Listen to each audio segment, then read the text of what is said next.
Ladies and gentlemen, this is J.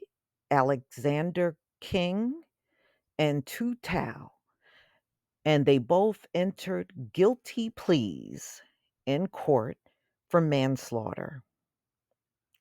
So the former officers pleads guilty in killing George Floyd. There should be no plea deal, but this is what these guys got, and I don't think that's right.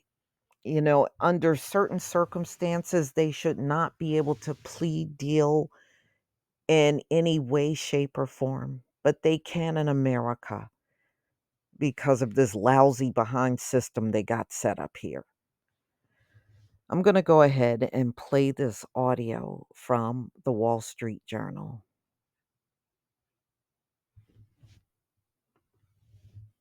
Former Minneapolis police officer pleads guilty in killing of George Floyd.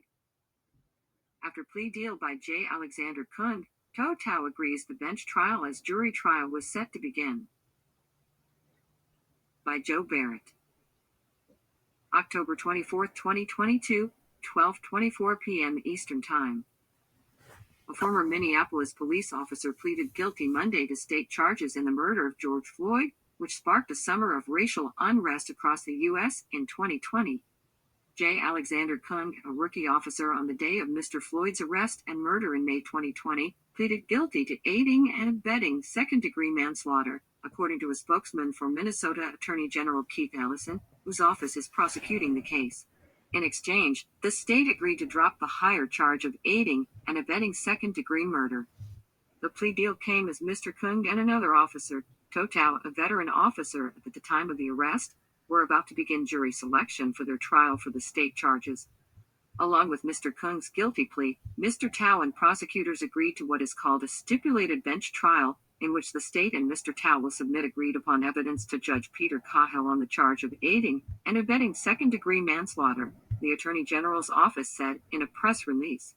If the judge finds him guilty of that, the state will also drop its charge of second-degree murder against him. A third officer, Thomas Lane, had earlier pleaded guilty to the reduced state charge. All three were convicted earlier this year of federal charges of violating Mr. Floyd's civil rights. Mr. Floyd was arrested on May 25, 2020, on suspicion of passing a counterfeit $20 bill to buy cigarettes. After he expressed distress and resisted being placed into a squad car, then veteran officer Derek Chauvin led the other officers in placing a handcuffed Mr. Floyd on the ground. Mr. Chauvin knelt on Mr. Floyd's neck and back for 9.5 minutes as Mr. Lane controlled Mr. Floyd's feet. Mr. Kung knelt on his back, and Mr. Tao, with about 11 years on the force, kept onlookers at bay, according to video and testimony at trial. Mr. Chauvin is serving a sentence of more than 20 years in federal prison after being convicted of second-degree unintentional murder in state court and pleading guilty to federal civil rights charges. Mr. Tao was sentenced to 3.5 years and Mr. Kung to 3 years after they were convicted of violating Mr. Floyd's civil rights.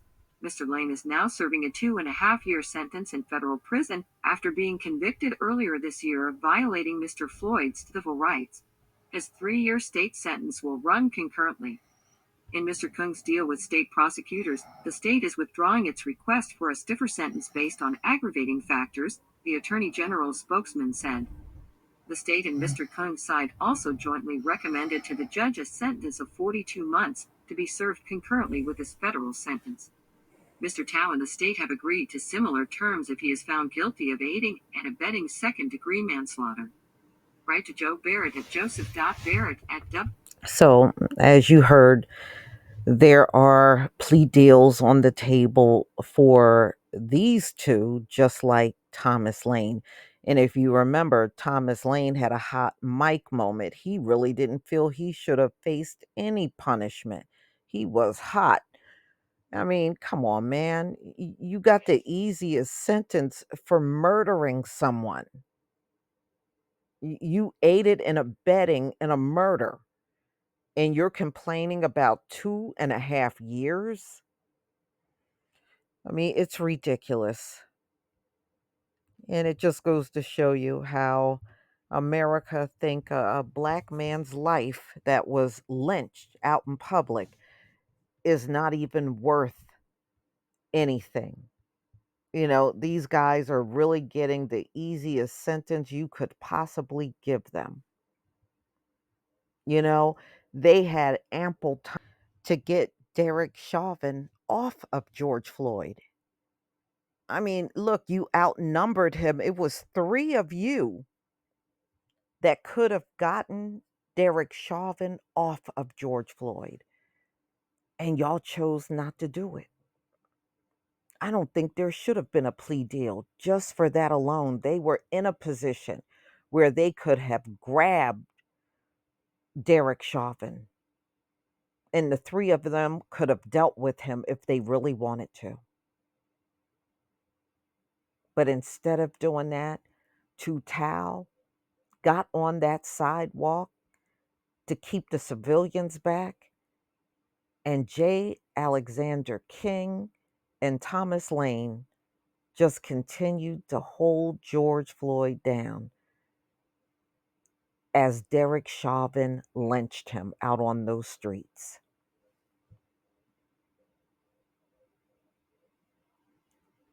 It is unconscionable how laws and courts in America are ran. You don't deserve any respect. I know some of you think you do. I think you don't.